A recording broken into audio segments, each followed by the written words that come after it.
ఓం సచ్చిదానందరూపాయ కృష్ణాయ క్లిష్టకారిణే నమో వేదాంతవేద్యాయ గురవే బుద్ధిసాక్షిణే కృష్ణద్వైపాయనం వ్యాసం సర్వలోకహితే రతం వేదాబ్జభాస్కరం వందే శమాదినిలయం మునిం సహస్రమూర్తేః పురుషోత్తమస్య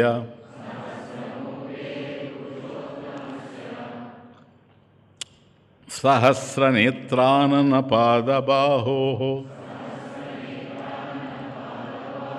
సహస్రనామ్నాం స్తవనం ప్రశస్తం నిరుచ్యతే జన్మజరాదిశాంత్యై.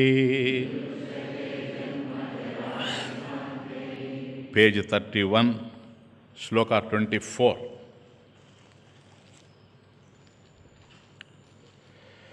అగ్రణీ గ్రామణీ శ్రీమాన్ న్యాయో నేతా స్వసమీరణః సహస్రమూర్ధా విశ్వాత్మా సహస్రాక్షః సహస్రపాత్. ఈ శ్లోకంలో మనకు 10 నామాలు ఉన్నాయి. అగ్రణీహి చూసాం, గ్రామణీహి చూసాం, శ్రీమాన్ చూసాం, న్యాయ చూసాం, నేత చూసాం. ఇప్పుడు సమీరణ చూడాలి. సమీరణ 223వ నామం. ప్లీజ్. సమీరణ అంటే శ్వసన రూపేణ భూతాని చేష్టయతి ఇది సమీరణ. శ్వసన రూపేణ, శ్వసనం అంటే వాయువు అని అర్థం. శ్వసనం అంటే వాయువు. శ్వసన రూపేణ అంటే వాయు రూపంలో, ప్రాణవాయువు రూపంలో భూతాన్ని, భూతాలకంటే ప్రాణులకు చేష్టయతి, చేతనం కల్పించి నడిపించేటువంటి వాడు. కాబట్టి ప్రాణులు జీవిస్తున్నాయి అని అంటే కేవలం భగవంతుడి మీదనే ఆధారపడి జీవిస్తున్నాయి. సరేనా?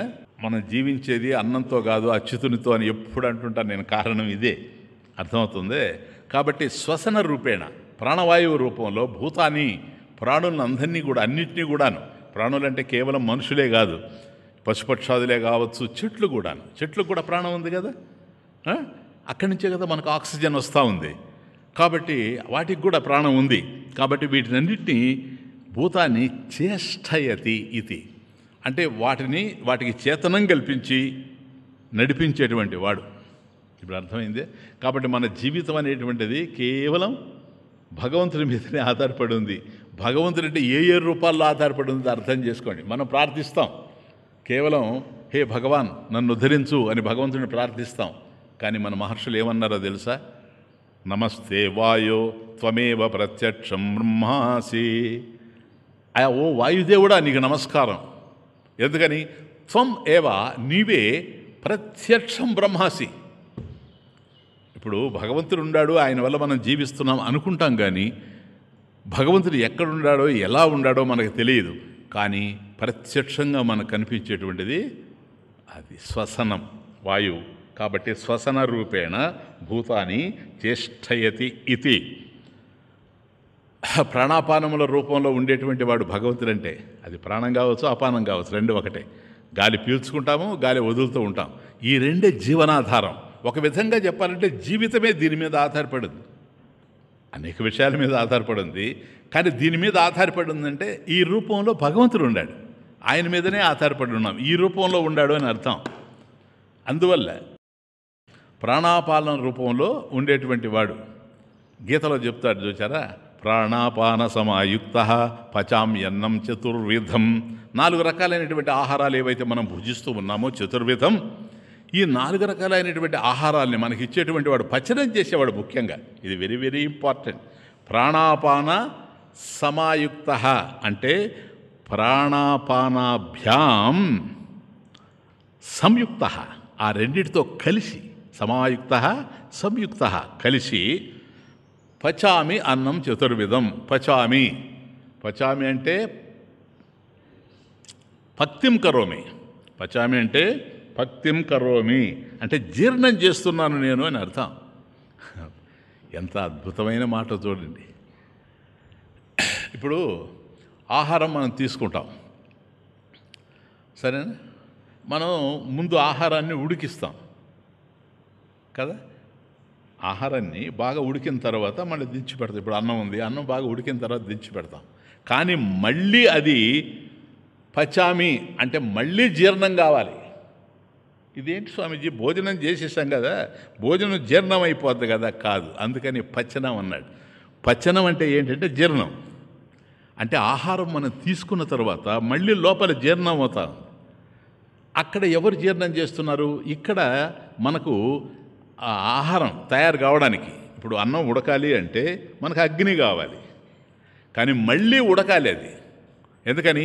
మనం తీసుకున్నటువంటి ఆహారం యాజ్ ఇట్ ఈజ్ మనకు పట్టదు, అది లోపల జీర్ణం కావాలి. జీర్ణం కావాలి అని అంటే ఇది ఇంకొద్ది సైన్సు అడ్వాన్స్డ్గా. జీర్ణం కావాలంటే మళ్ళీ లోపల పచనం జరగాలి, మళ్ళీ లోపల జీర్ణం జరగాలి. అక్కడ జీర్ణం కావాలంటే, ఇక్కడైతే సరే స్వామీజీ మాకు పొయ్యి ఉంది, వెలుగుతూ ఉంది, దాని మీద పెడతాం. మరి లోపలేంటని? అక్కడ కూడా అగ్ని ఉంది. చూసారా, అక్కడ కూడా అగ్ని ఉంది. ఏం అగ్ని? వైశ్వానరాగ్ని. దాన్నే జఠరాగ్ని అని మనం అంటాం. అది కూడా అగ్ని. కాబట్టి నీవు తీసుకున్నటువంటి ఆహారం అలాగే పోయి గనక కడుపులో ఉంటే అది జీర్ణమయ్యే ప్రశ్న లేదు, మనకు వంట పట్టేది కూడా లేదు. కాబట్టి ఇక్కడ మనం వండుకొని తీసుకున్నటువంటి ఆహారం ఏదైతే ఉందో ఇది లోపలికి పోయిన తరువాత మళ్ళీ అక్కడ దాన్ని పచనం చేయడం జరుగుతుంది. అక్కడ మళ్ళీ జీర్ణం కావాలంటే మళ్ళీ అక్కడ వంట జరుగుతుంది, మళ్ళీ అక్కడ వంట జరుగుతుంది. ఇక్కడ వంటకు ఉపయోగపడేటువంటిది మనం ఉపయోగించేటువంటి అగ్ని అయితే, లోపల ఉపయోగపడేటువంటిది జఠరాగ్ని, అదే వైశ్వానర అగ్ని. మరి ఇక్కడ అగ్నిని మనం రగిల్చినప్పుడు అది బాగా మండాలంటే ఊదుతాం కదా నాయన, అని ఊదితేనే కదా. కాబట్టి ఇక్కడ గాలిని ఊదుతాం, ఊదితేనే మంట లేస్తుంది. మరి లోపల కూడా జీర్ణం కావాలంటే అక్కడ కూడా ఊదాలి. అక్కడ ఎట్లా ఊదుతాం మనం? అది పరమేశ్వరుడే చేస్తూ ఉన్నాడు. ఎట్లాగో తెలుసా? ప్రాణాపాన సమాయుక్త సంయుక్త, ఆ ప్రాణాపానాలు కలిపి. కాబట్టి ఇక్కడ ఊదుతూ ఉంటే గాలి ఎట్లాగైతే వచ్చి అది బాగా రగులుకొని వంట తయారవుతూ ఉందో జీర్ణం ఇక్కడ, అట్లాగే లోపల కూడాను మళ్ళీ వంట తయారు కావాలి. ఇలా తయారు కావడానికి అది ఊదడానికి కూడా ప్రాణాపానాలు సహకరిస్తూ ఉన్నాయి. ఇదిగో ఈ ప్రాణం అపానం ఈ రెండు కూడా ఎప్పుడైతే నడుస్తూ ఉన్నాయో ఇక్కడ జఠరాగ్ని ప్రజ్వలించడానికి ఉపయోగపడతా ఉంది. జఠరాగ్ని అప్పుడు అది రసంగా మారుతూ ఉంది. లేకపోతే నువ్వు తీసుకున్న ఆహారం అట్లాగే పడి ఉంటుంది, అక్కడే అది రసంగా మారుతూ ఉంది. రసమైన తరువాతే, అన్నం రసంగా మారిన తర్వాతే అది రక్తంగా మారుతూ ఉంది. రసాద్రక్తం తదో మాంసం, ఈ విధంగా వస్తూ ఉంది మనం తీసుకునేటువంటి ఆహారం. ఇదంతా కూడాను వాయు రూపంలో ఉండి పరమేశ్వరుడే దీన్నంతా జీర్ణం చేస్తూ ఉన్నాడు. మనం ఇక్కడ తయారు చేసుకునే వంటే కాదు, భగవంతుడికి కూడా ఉంది మళ్ళీ వంట. ఇప్పుడు ఒక్కోసారి మనం అయ్యా నేను ఉపవాసం ఉంటాను ఈరోజు అంటే భగవంతుడికి కూడా రెస్ట్ ఇచ్చామని అర్థం. కాబట్టి వాయువు అనేటువంటిది లేకపోతే మనం బ్రతకలేం. వాయువుని పీల్చకుండా మనం బ్రతకలేం. అందుకే కదా ఇప్పుడు చూడు ఆ హాస్పిటల్లో పెట్టారు అని అంటే ఇంకా అంతే, క్షణానికి మనకు గంటకి బిల్లు పెరిగిపోతానే ఉంటుంది. అటువంటిది మనం 70 సంవత్సరాలు బ్రతికినా 80 సంవత్సరాలు బ్రతికినా ఈ రోజు వరకు ఎక్కడా నేను కొనలేదు.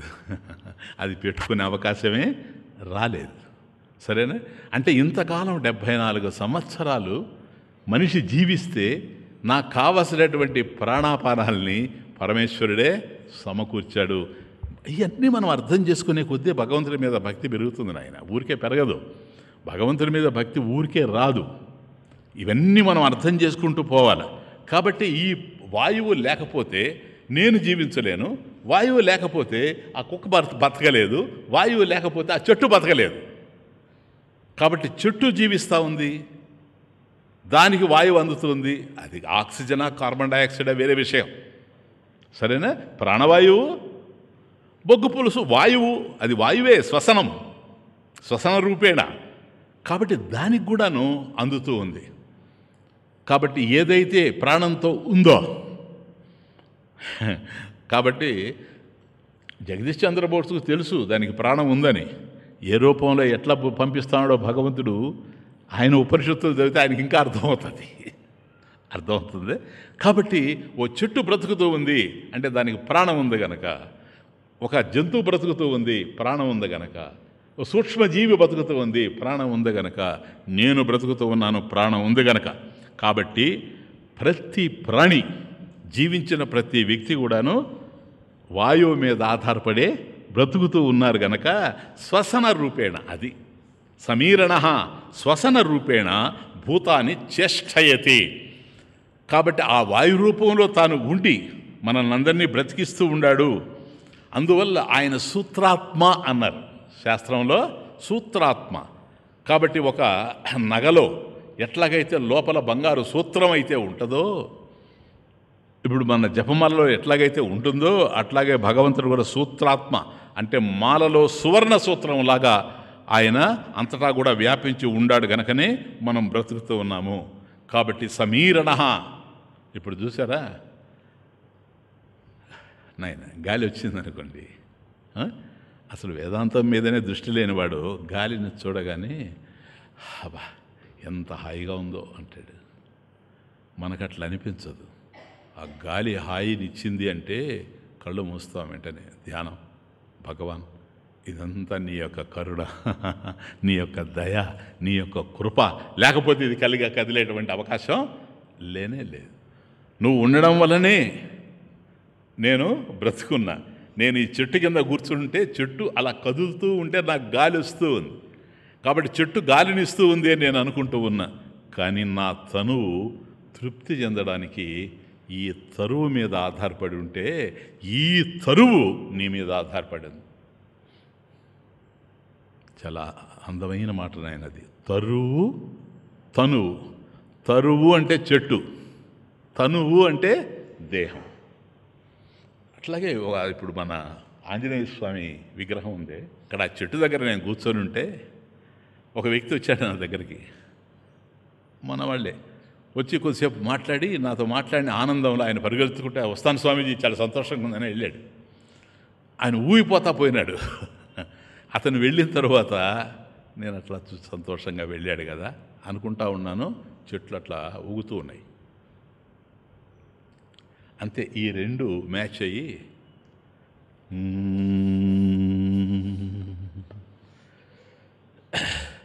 గాలి విసురుతో కూలేది తరువు, గాలి జాలి లేక రాలేది తనువు. గాలి విసురుతో కూలేది తనువు, గాలి విసురుతో కూలేది తరువు. గాలి జాలి లేక రాలేది తనువు. వచ్చే గాలి తరువుకు చేటు, వచ్చే గాలి తరువుకు చేటు. పోయే గాలి తనువుకు వేటు. వచ్చే గాలి తరువుకు చేటు.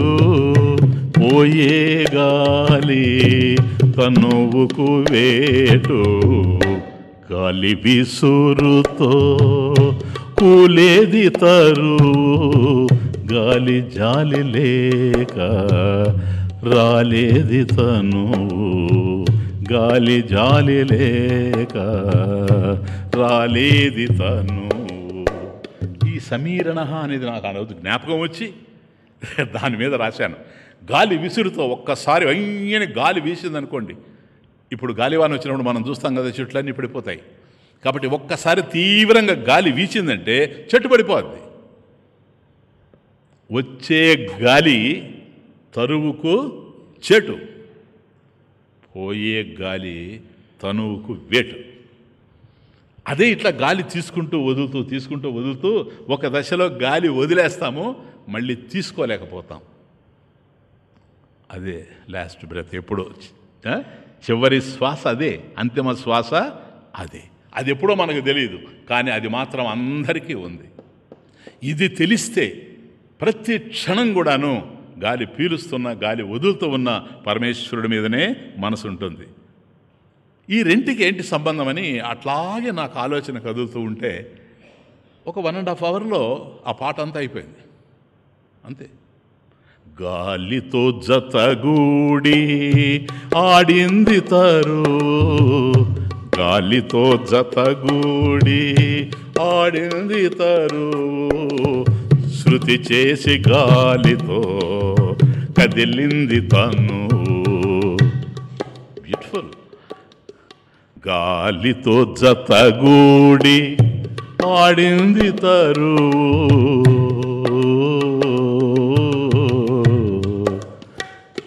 గాలితో జతగూడి ఆడింది తరు, శృతి చేసి గాలితో కదిలింది తను, శృతి చేసి గాలితో కదిలింది తను. అసువులనిచి ఆడించిన వాయు, అసువులనిచి, అసువులంటే ప్రాణాలు, చెట్టుకైనా మనకైనా. అసువులనిచి ఆడించిన వాయు కఠినముగా గొనిపోవును ఆయు. చూసారా? అసువులనిచి ఆడించిన వాయు, అసువులనిచి రెంటికి, తరువుకి తనువుకి. అసువులనిచి ఆడించిన వాయు కఠినముగా కొనిపోవును ఆయు. గాలి విసురుతో కూలేది తరు, గాలి జాలి లేక రాలేది తను. రెంటికి అదే. తరువైన తనువైన గాలితోనే బంధము, తనువైన తరువైన గాలితోనే జీవము. గాలి దూరమైతే అంతా నిర్జీవము. అటు చెట్టు కానీ ఇటు మనిషి కానీ, తరువైన తనువైన, తరువైన తనువైన గాలితోనే జీవము. గాలి దూరమైతే అంతా నిర్జీవము. పచ్చని తరువు ఎండుట తథ్యము, పచ్చని తరువు ఎండుట తథ్యము. వెచ్చని తనువు మండుట సత్యము. ఇది ఎప్పుడైనా ఎండిపోద్ది, అంత పచ్చగా ఉంది. అట్లాగే ఇది ఎప్పుడైనా మండిపోద్ది శ్మశానంలో. సరేనా? ప్లీజ్. తరువైన తనువైన గాలితోనే జీవము, తరువైన తనువైన గాలితోనే జీవము. గాలి దూరమైతే అంతా నిర్జీవము. గాలి దూరమైతే అంతా నిర్జీవము. పచ్చని తరువు ఎండుట తథ్యము, పచ్చని తరువు ఎండుట తథ్యము. వెచ్చని తనువు మండుట సత్యము, వెచ్చని తనువు మండుట సత్యము. గాలి విసురుతో కూలేది తరువు, గాలి జాలి లేక కూలేది తను. అసలు ఈ రెంటికి ఏం సంబంధం? తరువుకు తనువుకు ఏమి బంధమో, తరువుకు తనువుకు ఏమి బంధమో, తరువే తనువును కాల్చే వైనము. ఎక్కడుందో చూడండి కనెక్షన్. రేపు చనిపోయిన తర్వాత ఈ దేహాన్ని కాలుస్తామంటే శ్మశానంలో అదే కావాలి మళ్ళీ.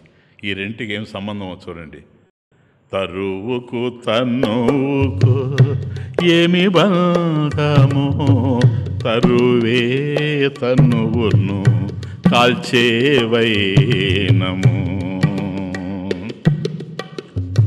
గాలి మగనికి ఇరువురు మగువలు, గాలి మగనికి ఇరువురు మగువలు, వల్ల కాటిలో ఒకటైయుందురు.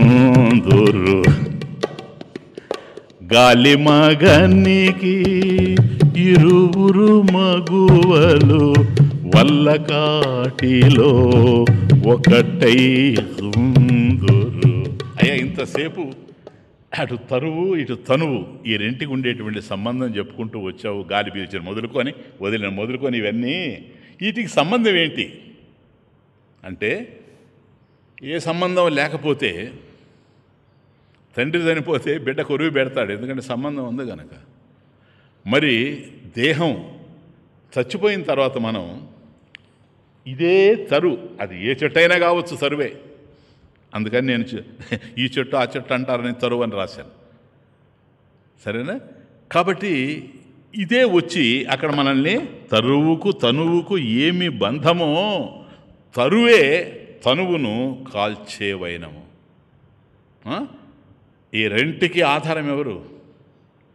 పరమేశ్వరుడేనా? ఏ రూపంలో? శ్వసన రూపేణ, సమీరణ శ్వసన రూపేణ. కాబట్టి గాలి రూపంలోనే ఆయన ఉన్నాడు కదా. కాబట్టి వాయుదేవుడికి, అది నా ఉద్దేశం, గాలి మగనికి గాలిదేవుడికి ఇరువురు మగువలు, ఒకటి తరువు, రెండవది తనువు. ఈ రెంటికి ఆధారమైనటువంటి వాడు వాయుదేవుడు. గాలి మగనికి ఇరువురు మగువలు. ఒక వ్యక్తికి ఇద్దరు కనుక భార్యలు ఉంటే వాళ్ళు కలిసి ఉంటారా? గంగా పార్వతులు కూడా కలిసి ఉండలేరు కదా.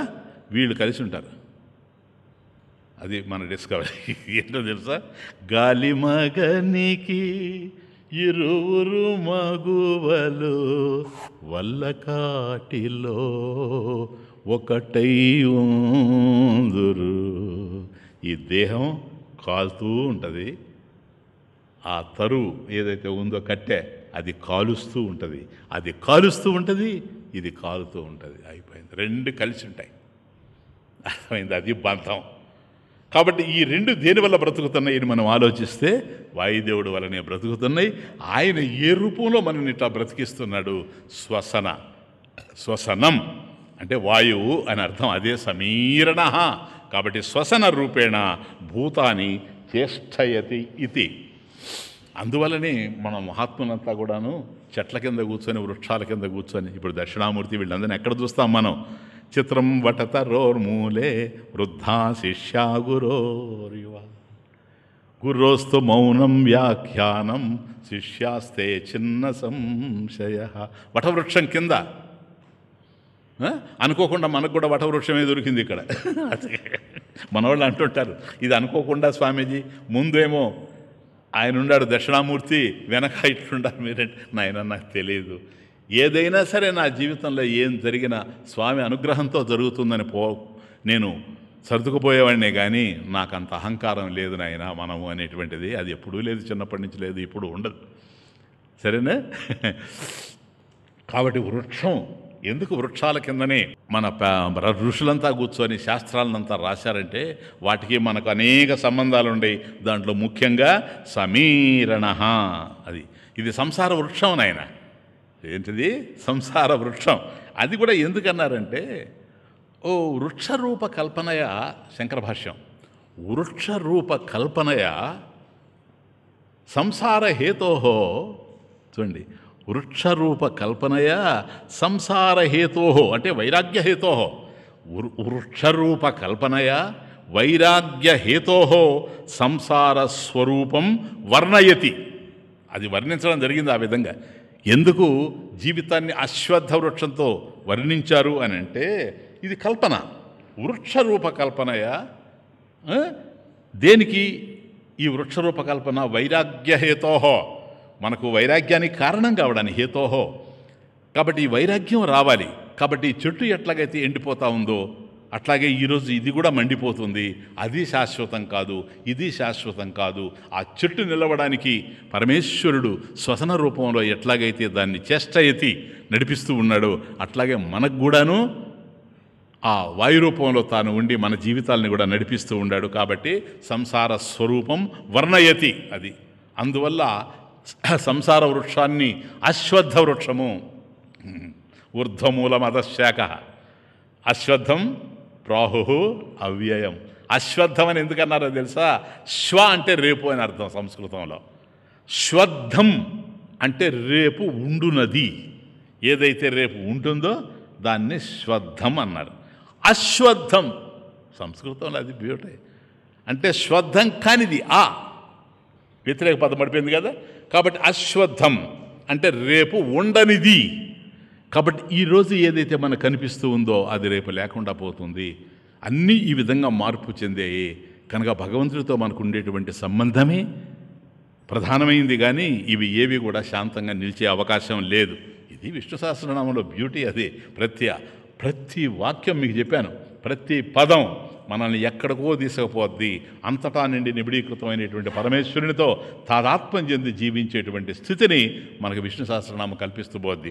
సమీరణ కదా. నెక్స్ట్